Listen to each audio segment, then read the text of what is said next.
ನಮಸ್ಕಾರ ಸ್ನೇಹಿತರೆ.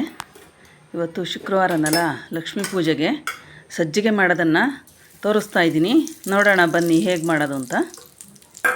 ತುಪ್ಪ ಹಾಕಬೇಕು ಒಂದು ಬಾಣಲಿಗೆ.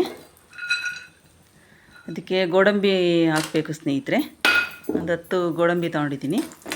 ಚೆನ್ನಾಗಿ ಕೆಂಪಗೆ ಆಗೋವರೆಗೂ ಇದನ್ನು ಹುರ್ಕೋಬೇಕು ಸ್ನೇಹಿತರೆ. ಇದನ್ನು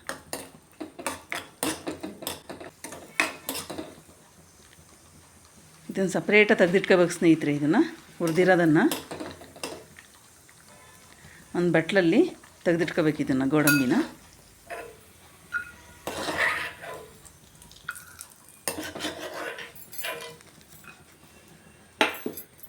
ಒಂದು ಸಣ್ಣ ಬಟ್ಲಲ್ಲಿ ರವೆ ತಗೊಂಡಿದ್ದೀನಿ ಸ್ನೇಹಿತರೆ.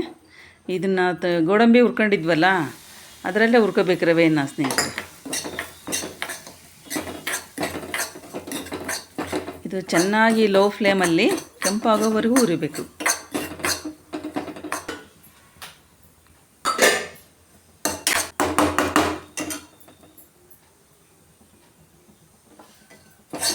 ಕೆಂಪಾಗಿ ಹುರಿದಿದೆ ಸ್ನೇಹಿತರೆ. ಇದನ್ನು ತಕ್ಕೊಳ್ಳೋಣ ಒಂದು ಬಟ್ಲಿಗೆ.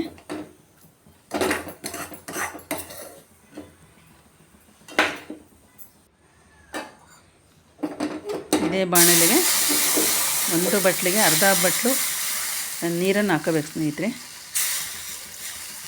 ನಾನು ಬೆಂಗಳೂರು ರವೆ ಉಪಯೋಗಿಸ್ತಾ ಇದ್ದೀನಿ. ಒಂದು ಏಲಕ್ಕಿ ಹಾಕ್ತಾಯಿದ್ದೀನಿ. ನಂಗೆ ಟೈಮ್ ಇಲ್ಲ ಕುಟ್ಟಿ ಪುಡಿ ಮಾಡೋಕ್ಕೆ ಅಂತ ಏಲಕ್ಕಿನೇ ಹಾಕ್ತಾಯಿದ್ದೀನಿ. ರವೆ ಹುರ್ಕೊಂಡಿದ್ವಲ್ಲ ರವೆ, ಅದನ್ನು ಹಾಕಬೇಕು ಇದಕ್ಕೆ. ನೀವು ಹೇಗೆ ಸಜ್ಜಿಗೆ ಮಾಡ್ತೀರಾ ಅಂತ ಕಮೆಂಟ್ ಬಾಕ್ಸಲ್ಲಿ ಖಂಡಿತ ತಿಳಿಸ್ರಿ ಸ್ನೇಹಿತರೆ. ಇದನ್ನು ಚೆನ್ನಾಗಿ ಲೋ ಫ್ಲೇಮಲ್ಲೇ ಹುರ್ಕೋಬೇಕು. ಇದನ್ನು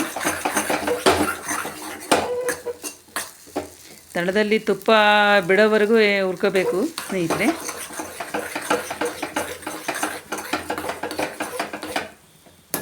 ಶುಕ್ರವಾರನಲ್ಲ, ಲಕ್ಷ್ಮಿಗೆ ಸಜ್ಜಿಗೆ ನೈವೇದ್ಯ ಇಷ್ಟ. ಅದಕ್ಕೆ ಶುಕ್ರವಾರ ಏನಾದರೂ ನೈವೇದ್ಯಕ್ಕೆ ಮಾಡ್ತೀನಿ. ಇಲ್ಲ ಹೆಸರುಬೇಳೆ ಪಾಯಸ ಮಾಡ್ತೀನಿ, ಇಲ್ಲ ಸಕ್ಕರೆ ಕಡಲೆ. ಟೈಮ್ ಇಲ್ಲ ಅಂದರೆ ಕಡಲೆ ನೈವೇದ್ಯ ಮಾಡ್ತೀನಿ. ಇವತ್ತೊಂದು ಸ್ವಲ್ಪ ಟೈಮ್ ಇತ್ತಲ್ಲ, ಸಜ್ಜಿಗೆ ಮಾಡೋದು ತೋರಿಸೋಣ ನಮ್ಮ ಫ್ರೆಂಡ್ಸಿಗೆಲ್ಲ ಅಂತ ಮಾಡ್ತಾಯಿದ್ದೀನಿ ಸ್ನೇಹಿತರೆ. ನೈವೇದ್ಯಕ್ಕೂ ಆಗುತ್ತೆ. ಶುಕ್ರವಾರನಲ್ಲ, ಇವತ್ತು ಮಳೆ ಬರ್ತಾಯಿತ್ತು, ವಾಕ್ ಹೋಗಿಲ್ಲ ಅಂತ ಇದೊಂದು ಟೈಮ್ ಇತ್ತಲ್ಲ ಅಂತ ಮಾಡ್ತಾಯಿದ್ದೀನಿ. ಈ ಲೋ ಫ್ಲೇಮಲ್ಲೇ ಮಾಗಿಸ್ಬೇಕು ಸ್ನೇಹಿತರೆ ಚೆಂದಾಗಿ.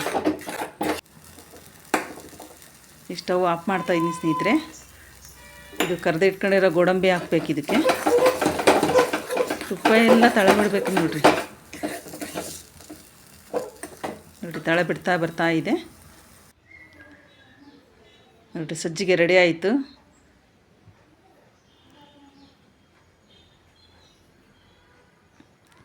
ಲಕ್ಷ್ಮೀ ಪೂಜೆ ಆಯಿತು ಸ್ನೇಹಿತರೆ. ನೋಡಿರಿ, ಹಾಲು ಹಣ್ಣು ಸಜ್ಜಿಗೆ ನೈವೇದ್ಯ ಮಾಡಿದ್ದೀನಿ ಸ್ನೇಹಿತರೆ. ನಾನು ಸಿಂಪಲ್ಲಾಗಿ ಪೂಜೆ ಮಾಡ್ತಾಯಿದ್ದೀನಿ. ಪ್ರತಿ ಶುಕ್ರವಾರ ಮಂಗಳವಾರ ಇದೇ ರೀತಿ ರಂಗೋಲಿ ಎಲ್ಲ ಹಾಕಿ ಪೂಜೆ ಮಾಡ್ತೀನಿ ಸ್ನೇಹಿತರೆ. ನೀವು ಹೇಗೆ ಶುಕ್ರವಾರ ಮಾಡ್ತೀರಾ ಅಂತ ಕಮೆಂಟ್ ಬಾಕ್ಸಲ್ಲಿ ತಿಳಿಸಿ. ಲೈಕ್ ಮಾಡಿ, ಸಬ್ಸ್ಕ್ರೈಬ್ ಮಾಡಿ, ಶೇರ್ ಮಾಡಿ. ಥ್ಯಾಂಕ್ ಯು ಸ್ನೇಹಿತರೆ.